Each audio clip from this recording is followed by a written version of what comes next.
Ya saben ustedes que cualquier excusa es buena para celebrar cosas o para llamar la atención sobre días concretos. Utilizamos el calendario a nuestro antojo. Algunas veces y otras veces nos ceñimos a lo que interesa. Porque hay que poner en valor a esa gente que, teniendo ciertas dificultades para llevar una vida lo más normal posible, consigue coger ese coraje, esa fuerza de voluntad para conseguir superar todo tipo de obstáculos. Sobre ellos llamamos la atención y ponemos el foco. Sí, señor. Y hoy precisamente es el Día Internacional de la Tartamudez y se ha lanzado una campaña que pretende visibilizar a este trastorno del habla. Para eso ya se ha preparado una mesa para tratar este tema con nuestras compañeras, con Noelia López y con Reyes Medina. Muchas gracias, Juan Eva. Aquí estamos preparados ya para contarles que en España, fíjense porque el dato es cuanto menos llamativo, más de 500.000 de personas padecen tartamudez. Precisamente por ellos y por el resto de la sociedad, para visibilizar y para normalizar la situación que viven estas personas, se celebran días como el de hoy, Noelia. Sí, de hecho, las personas con tartamudez se enfrentan al mayor índice de discriminación en sus puestos de trabajo y en las relaciones laborales. El 80% de las personas tartamudas que se enfrentan a una entrevista de trabajo, por ejemplo, son rechazadas. Y hoy nos acompañan 3 andaluces que han padecido este trastorno y que han tenido que saltar muchos obstáculos durante su infancia y durante su juventud. Desde luego, gracias a confiar en sí mismos y a creer en sus posibilidades, han conseguido salvar, como decimos, esos obstáculos y hoy nos van a contar cada uno de ellos su testimonio. Nos acompañan Pedro, Isidoro y David, bienvenidos a los 3. Desde luego era un tema tabú para los 3, ha sido un tema tabú siempre en vuestra infancia, la tartamudez. ¿Por qué ha sido así y qué se reivindica concretamente en este día? Pedro, por ejemplo. Bueno, pues es verdad que es cierto que es un tema tabú, que yo creo que principalmente lo que más nos preocupa es que la gente no lo note. Y una vez que lo reconocemos y nos reconocemos como personas con tartamudez, nos liberamos y la verdad que la cosa cambia. Yo creo que un día como hoy es importante reivindicar que, bueno, como conté antes, pues un 80% de las personas con tartamudez fracasan en las entrevistas de trabajo por prejuicios del entrevistador, principalmente. Creo que es importante destacar que somos personas con total valía y capacidades, y yo estoy aquí pues, principalmente para reivindicar y para invitar a las empresas que contraten a personas con tartamudez. Tú has dicho antes que nuestra infancia no es fácil, nos obliga a superar muchos obstáculos y esos obstáculos son los que luego hacen que tengamos unas habilidades entrenadas durante un montón de años que creo que nos hacen personas de mucha valía. Es una constante superación. En el caso de Pedro, además, él pues, ha llegado a ser directivo de una empresa multinacional. Habitualmente da charlas, conferencias, lo hace de manera fluida, aunque no siempre ha sido así. ¿Cómo ha llegado a este punto, Pedro? Bueno, es un proceso que en mi caso dura muchos años. Yo no llevo muchos años dando charlas, pero yo me propuse hacer cualquier cosa que mi trabajo tuviese que hacer. Y entonces con dedicación, con esfuerzo muchas veces, a veces he tenido que estar entrenando durante muchas horas pues una charla, sobre todo las primeras. Contaba incluso para la primera entrevista de trabajo, ¿no? Que lo ensayaba una y otra vez, ¿no? La primera entrevista de trabajo, como me causaba mucha dificultad decir mi nombre, pues con mi padre fuimos a un psicólogo y entonces amigo suyo y estuvimos pues un domingo entero completo ensayando eso y bueno, lo que a mí me causaba más dificultad, a base de probar y ensayar y de practicar, pues se convirtió pues en una cosa que hacía con normalidad. La importancia, Pedro, del apoyo de la familia, ¿no? Y de tu entorno, para dar también esa seguridad que más jóvenes, más la infancia necesitabais. La familia es fundamental. Yo soy de Toledo, no soy de aquí, aunque llevo aquí un montón de años y yo me siento andaluz. En mi caso concreto, mi padre trabajaba en Madrid, iba y venía 2 veces para recogerme a mí a Toledo y llevarme a Madrid al logopeda durante un montón de años. O sea que la familia es fundamental. Yo la verdad que pido que nadie que deje a sus hijos y que los apoye al máximo. De hecho, bueno, yo creo que pasa con todo en la vida, ¿no? Conforme uno va creciendo, va avanzando, va superando sus limitaciones, va descubriendo también pequeños trucos, ¿no? Que le ayudan a superar eso que en algún momento le frena. En su caso, descubrió que las pausas eran una gran ayuda. Sí, bueno, yo tengo un elenco de herramientas que me han dado los logopedas y luego pues la misma práctica y el día a día. Yo llevo un montón de años con esto que te ayuda, ¿no? Yo pues a veces cambio las palabras, cambio la palabra que yo veo que no me va a salir, pues la cambio por otra o pongo una letra antes de una palabra que me ayude a coger un poco de impulso o simplemente pues hago un espacio, una pequeña pausa que me ayuda pues a Hago todo lo que esté en mi mano para ganar fluidez, la verdad. Ese es uno de los trucos, ¿no? Digamos, para que estéis lo más tranquilo posible de cara al público. Isidoro es representante de la Fundación Española de la Tartamudez. ¿Hay algún método eficaz para conseguir eso que está comentando Pedro? Bueno, antes que nada, lo que quiero comentar es que el hecho de que estén aquí en la televisión 3 personas que tartamudean, eso ya es una cosa, ya es un gran avance, porque si es algo que puede ser difícil para nosotros es hablar delante de un público, y si es hablar delante de una cámara y además que es en directo, que en mi caso es, creo que también en el caso nuestro es la primera vez que lo hacemos, yo creo que esto nos merecemos un aplauso. Un gran reto, claro que sí.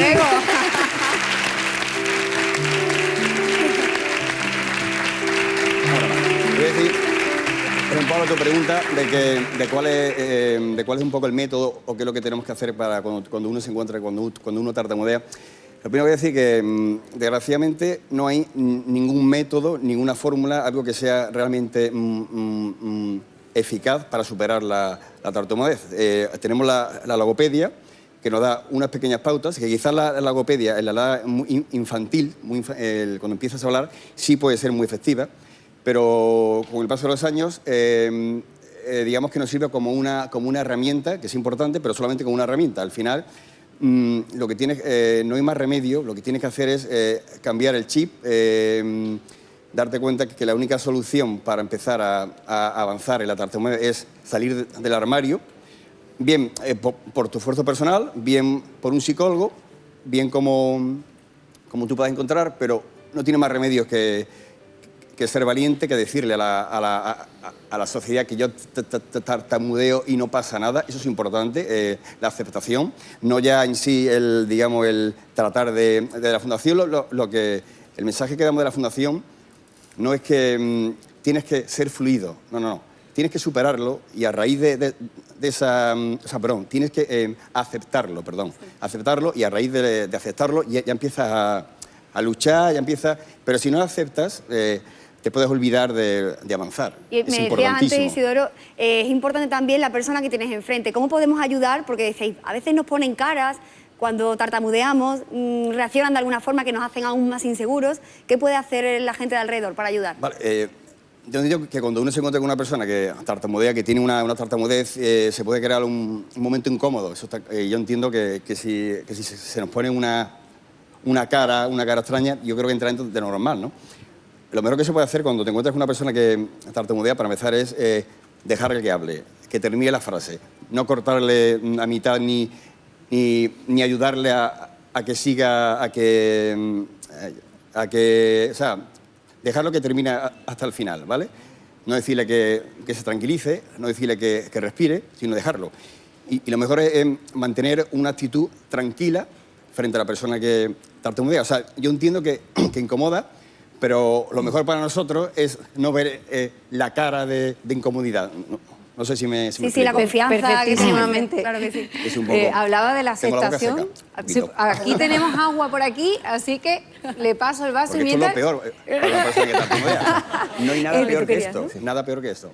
Bueno, no para mal, quien tartamudea y para quien no, porque al final estamos haciendo un programa en directo. Claro, o sea, porque la mayoría de nosotros, yo también, hemos tenido muchos momentos en los cuales no hemos sido capaces de hablar. Yo he hecho entrevistas de trabajo en los cuales no he dicho nada. O sea, no he sido capaz ni de hablar. Y ahora estoy en televisión. Bueno. Hoy no paramos de arrancar aplausos.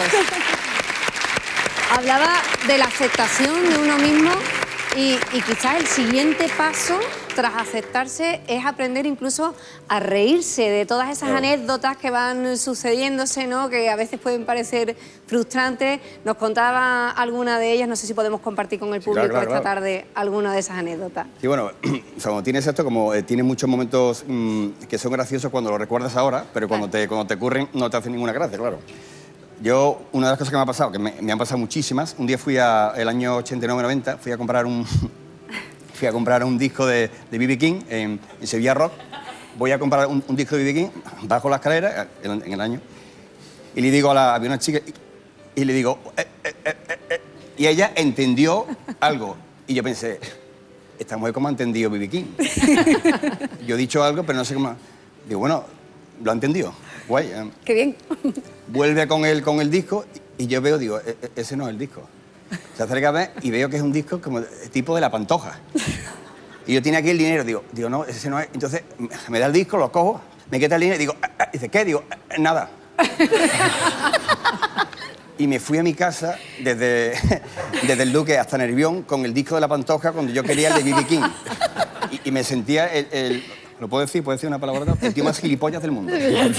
Bueno, ahora te sirve de... Bueno, pues ahora te me río, ríes y claro. nos reímos, pero... Pero el disco de La Pantoja... Ha superado todavía está eso, en mi que no es casa. poco. Bueno, una de las grandes anécdotas, sin duda, de tu vida, pues ha sido asesorar al actor Antonio de la Torre, andaluz también, que tenía que hacer de tartamudo en una película. ¿Cómo fue también esa experiencia? Sí, no, eso fue una suerte que me tocó. Él es, bueno, es un pedazo de actor, ya lo sabemos. De hecho, bueno, yo creo que es de lo mejor de España. Pues tenía que interpretar a un personaje, a un policía que tartamudeaba, ¿vale? Y él se puso en contacto con la fundación conmigo, yo quedé con él y al final, pues eso fue a más. Yo quería que era una cosa de un día, quedar un día y al final, pues estuve toda la película de Que Dios nos perdone, entre comillas, tratando de asesorar a De la Torre para que tartamudease lo mejor posible. De forma natural, ¿no? De forma natural, sí. Sí. Hemos visto luego, además, por las entrevistas que se creó muy buena sintonía entre ambos. Y vamos ahora con nuestro tercer invitado, que es el más joven, aunque es el protagonista de la campaña de este año. Él llegó a ese vídeo pues, de una forma un poco peculiar. ¿Qué ha supuesto para ti, David, protagonizar ese vídeo? Y bueno, cuéntanos, ¿cómo llegaste hasta él? Bueno, pues yo venía de una situación donde no aceptaba la tartamudez, como ya han dicho en Isidoro, es una cosa fundamental para dar nuestros pasos y hacia una remisión de estos bloqueos. Y bueno, pues me venía de una situación bastante mala. Yo asistí a la simulación en el Parlamento de Andaluz, donde bueno, me expuse delante de 120 personas y bueno, teníamos solo 30 segundos para dar un discurso en el Parlamento de Andalucía. Claro, 30 segundos para una persona tartamuda, pues apenas me pude articular las palabras, encima estaba muy nervioso y entonces yo me lo había preparado muy bien. Era una de las cosas que a mí más me gustaba, que era la de política, y como me salió tan mal, yo decía, bueno, pues no valgo para nada, que mal lo he hecho. Entonces yo mando en ese vídeo en la fundación y me dicen que todo lo contrario, que yo lo que he sido es un valiente, que he dado un paso grandísimo. Y un día estoy en mi casa tranquilamente, me llaman Elena, que es otra de las responsables de Andalucía, y me ofrece esto, de protagonizar la campaña nacional. Claro, yo me quedo así y digo, claro, lo tengo que hacer. Y ya una vez que lo hago, pues en supuesto eso, en un paso hacia las aceptaciones. Yo nunca lo había contado esto, nunca lo había hablado con mis padres. Y bueno, el hecho de que haya salido, de que esté por los medios, por las redes sociales, me viene gente agradeciendo en el paso que he dado y sobre todo que muchas veces, como se hablaba, lo que es falta de información, de que no saben cómo tratarnos. Y a raíz de eso, pues se producen situaciones mucho más cómodas. Bueno, en estos tres ejemplos, en estas tres personas, pues habrá muchos niños seguramente que vean una salida a este problema, que la infancia es mucho mayor y que se va superando, estamos viendo. ¿Qué queda por hacer, David? Bueno, pues sobre todo yo creo que en los colegios. Es donde nosotros más sufrimos. En la infancia se sabe que bueno, cualquier tipo de diferencia es motivo de burla. Entonces, imaginaros lo que puede suponer para una persona tartamuda que la ponen a leer o que tiene que salir a hacer una exposición en público. Pues esos bloqueos de que ya sabes que van a estar pendientes de ti suponen mucho más de bloqueos y luego lo que es... la autoestima se nos baja muchísimo y supone luego también a la adulta un poco de bueno, desconfianza, ¿no? Desconfianza, mismo, sí, claro. bueno, de recuerdos que te vienen, ¿no? Claro. Que te hacen también en bloquearte. Y entonces yo lo que le recomendaría a los profesores es eso, que cuando encuentren una persona tartamuda en su clase, que se informen un poco, que que le den libertad de que cuando ellos se sienten con confianza salgan a hablar y no se les fuerce, porque lo peor que se nos puede hacer es esforzar. La presión. Desde luego que sí. Lo que hemos hecho aquí esta tarde a mí me ha parecido magia. De verdad, les agradezco enormemente que hayan venido. Una amiga me decía, cuando no sepas cómo enfrentarte a alguien que tiene este problema, este trastorno en el habla, imagínate que fuera tu hijo, que fuera tu hermano. Yo creo que es el mejor ejemplo, ¿no?, que se puede poner cuando pues el resto de la sociedad no sabe cómo ayudar ante una situación así. Y ahora sí, por favor, un fuertísimo aplauso para nuestros 3 invitados.